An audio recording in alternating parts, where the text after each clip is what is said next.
So we're going now to the last part of agriculture, which is the modern agriculture. Modern agriculture defined as the innovative approach to agricultural labor and farming practices that facilitate the efficiency of our agricultural workers and the cutting down of the consumption of natural resources like water, land, and energy for a more sustainable manner of supplying the never-ending demand for the world's food, fuel, and fiber needs. So, modern agriculture, innovative approach kay nag-feature siya new methods towards agricultural labor and farming practices aron mapadali ang og trabaho atong pagpadagan sa agriculture. Just like sa una kay ang mga farmer, ilang gamit is mga tools ra nga ilang nga mano-mano ang paglihok unlike karon mga machines na or dagko nga equipment or machineries sa paggamit sa pag-farm. So what makes it modern? So technology is improving day by day and to make farming quick and efficient, and it refers to use of modern tools and technologies in agriculture. So here comes the advantages of the modern agriculture. So first is to make farming easier and faster, give the highest yield, ensure that a large area of land can be cultivated, reduce cost of food items in the market, saves time and energy, offers job opportunities for applicants in the society. So now is the disadvantages. So first, have overused the natural resources space. So two reasons why this is happening. So soil is the common factor in an agriculture is exploited or taking advantage due to overuse of fertilizers and pesticides. And the second is the different irrigation facilities like using of pump has resulted in overuse of water and exploit the resources. So because of this, it causes the drying up rivers due to supply of water from from them to dams and reservoirs. So the second is increases use of fertilizers has led to the loss of soil fertility. So when the quantities of nutrients such as nitrogen removed from the soil in harvested products exceed the quantities of nutrients being applied. In these situations, the nutrient requirements of the crop are met from soil receives until these reserves cannot meet crop demands. So third is the use of groundwater tube well irrigation has led to water depletion. It is caused by sustained groundwater pumping such as drying up of fields, reduction of water in streams and lakes. So depletion means is that the consumption or draining of water. And the last is the modern farming methods require a great deal of capital. And of course, it's a great deal because not all farmers cannot afford the tools or the equipments, machineries that can be used in the modern farming because it is expensive. The importance of modern agriculture. So increased food supply to mankind and has also played a significant role in raising the income of farmers and local economy. So this importance makatabang siya sa mga farmers and sa atong ekonomiya para matagaan ta sa saktong food supply, and it also helps to save time and effort for the farmers to efficiently do their work as much as possible. So now the modern agriculture has most essential machines that used in modern agriculture. So first is a disc harrow. A deep digging harrow whose cutting edges are a row of concave metal discs, and it is used to till the soil where any kind of seed or crop has to be planted or cutting off any unwanted weeds or plants. So the disc harrow are used to till the soil crops are to be planted and to clean the grass on the ground before planting. So that is the function or uses of the disc harrow. So the reaper machine. Reaper helps to aerate the soil and make it soft for cultivation. So aerate is to supply soil or to combine and make it soft for cultivation. And it also helps to loosen the soil. Water bowser. The mobility of water bowser allows farmers to move water where and when the need arises, transporting water to remote locations without access to main water supply into the agricultural lands. And so it is used for storage of water for irrigation, agriculture, and as a fire extinguisher during fire hazards and for many other applications. Soil leveler. It is a simple and rugged implement which is directly fitted to tractor. It is basic implement for leveling of land. Leveler, it breaks down soil particles kanang mga tibugol or gagmay nga parts sa soil nga aron makapasmooth sa land, in which it increases the soil quality. It helps also the water to seep into the soil for improving drainage.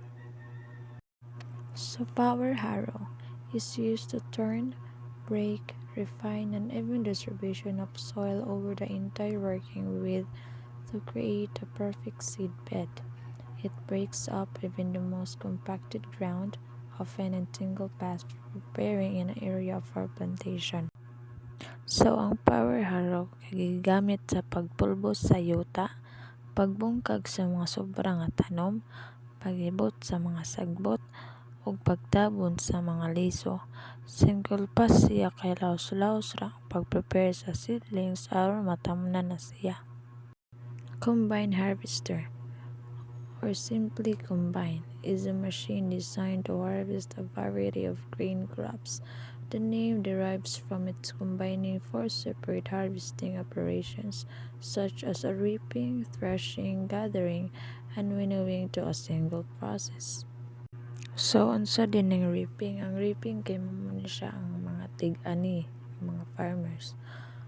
Unya o mga ano din sila, hinog na ang tanom nga naani kay tigumon nila and usually kay usually pwede po nila pamputlon ang ilang mga giani.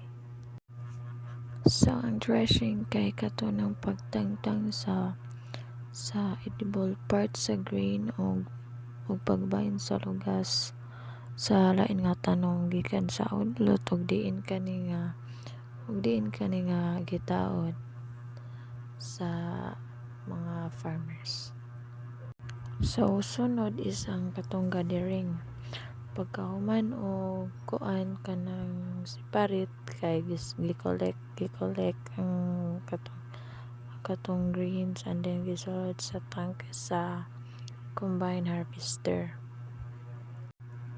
So ang last is ang winnowing. So ang pinakasimple nga porma kay ang pagdabay sa sagol didto sa hangin aron mapadpad sa mas gaan nga tahop, while ang katong mas bugat nga mga lugas kay mahulog aron mabalik siya aron makarecover po siya. So example ani kay kanang ganing sa downhill kanang mga farmer nga ting harvest na gani tas na may makitaan nga tanom nga wala siya gisud sa machine nya nay mokalit og gawas nga tanom mo na siya ang marag ang process tanan sa combine harvester. So katong silang upat katong reaping, threshing, gathering and last is katong ang winnowing. Next is the rotavator or the rotary tiller. Rotavator is also known as rotary tillers. It's a tractor drive rotary tillage machine used to plow the farm by a series of blades that cut, pulverize, mix, and level the soil. is an economically and effectively used tool for replacing the cultivator, disc, harrow, and leveler. So kana mangguro ng rotary ang rotivator kay kana mangguro ng pagdaro sa amahan niya sa pamaagi nga gasunod ang mga blades nga nagputol, nagpulbos, nagsagol ug nagpatag sa yuta man na siya. So rotivator, the rotary tiller, the use of a series of blades that eliminate weeds, relieve compaction, and mixes and as it mixes and levels the soil. So next is plow. A plow or plow is a farm tool for loosening or turning the soil before sowing seed or planting. So plow may have a wooden, iron, or steel frame with a blade attached to cut and loosen the soil. So ang plow is ang pagdaro po ni siya ang paggamit sa uma para sa pagluag o pagbali sa soil before ibutang ang liso or itanom baron. Ang last is ang tractor. Is an agricultural vehicle that has a powerful motor and large wheels. This is commonly used on farms for a variety of purposes depending on the attachment fitted to it. Because of this, it can help you complete a list of tasks efficiently. So ang gi-attach ani kay ang katong mga plow, planter, a harvester, loader, and everything else. And kaning nga tractor, it makes the field work more efficient, reduce labor, improve the quality and quantity of harvest, and also it can save on costs. So I think kabalo raman sad guro mo unsa ng tractor, no, marag kita raman sad guro mo ana familiar sa ninyo, no. So muna siya ang tractor. So now the conclusion. With the use of the above mentioned modern agriculture machinery and technology, nowadays farming has improved more like a science than art. The sole purpose of using technology and machinery in agriculture is to improving the productivity, efficiency, and making farming more sustainable. So I will end now my discussion with the quote, "Kung wala sila, wala pod taron." Agree ba po, anak guys? Nakagets ra ba mo regarding sa atong topic sa agriculture? So muna to siya, agriculture so important, especially in our economic and then atong mga necessities, and also to the farmers nga nag satisfy sa atong mga needs as mga humans. Kay wala sila, wala pagtaron, di ta mabuhi wala di tungod nila, guys. So now, thank you for listening. I hope naka-learn ra mo mga insights or mga takeaways ninyo lang sa ginagmay man na. Thank you.